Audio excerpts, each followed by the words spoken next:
Au Cameroun, la compagnie aérienne nationale Camerco est sur le point d'être privatisée.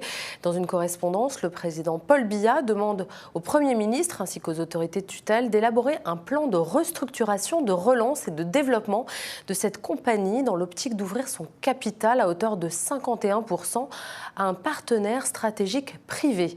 Depuis plusieurs années, Camerco connaît une situation financière plus que délicate. C'est un sujet de Cyrilène Guijois et de Bouendébé.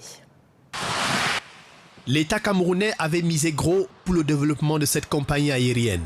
Acquisition d'une demi-dizaine d'aéronefs avec 2 de fabrication chinoise en propriété, mais la maintenance étrangère s'est avérée coûteuse pour l'entreprise. La compagnie a beau multiplier des vols sans toutefois engranger des bénéfices à long terme. Plusieurs fois, le gouvernement y a injecté des centaines de millions d'euros. Tous ces moyens n'ont pas contribué à relever Camerco. La compagnie a plutôt traversé une zone de turbulence inquiétante. En 9 ans, 6 directeurs généraux sans véritable changement. Aujourd'hui, aéronefs cloués au sol, plusieurs personnels mis en congé technique. Camerco traîne une ardoise de 169 millions d'euros, ses capitaux propres inférieurs à la moitié du capital social. Pour le représentant du personnel qui cumule 4 mois d'arriérés de salaire, la décision du président de la République était vivement attendue. Il a été clairement instruit à la direction générale de s'occuper de régler le problème des ressources humaines, parce que Camerco connaît beaucoup de problèmes en matière de ressources humaines, et deuxièmement, de régler les problèmes d'exploitation, parce que l'État met là à disposition de Camerco des ressources telles que des avions, qui sont les outils de production, qui vont régler le problème dans l'immédiat.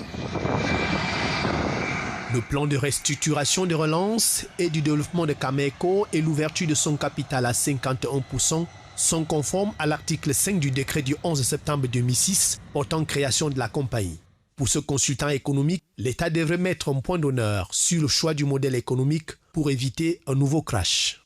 Camerco avait des lignes de desserte régionales qui à cause des problèmes qui ont été faits, ne sont même plus comblées. Il faudrait que Camerco, en s'installant, aille d'abord à la reconquête de ces lignes qui étaient déjà des priorités pour elle. Et plus tard, comme Air Sénégal par exemple, qui veut maintenant attaquer l'Amérique du Nord, le Brésil, mais en ayant déjà stabilisé toutes les lignes commerciales locales, Banjul, Bamako et tout le reste. Camerco et Boeing travaillaient sur un plan de redressement depuis 2015. Celui-ci prévoyait d'établir un programme de vol de 27 dessertes, dont 5 à l'international. L'acquisition de 9 avions était prévue. Le plan devait s'accompagner de la mise à disposition des moyens financiers par le gouvernement camerounais sous forme d'une reprise de la dette de 53 millions d'euros et d'un investissement de 91 millions d'euros.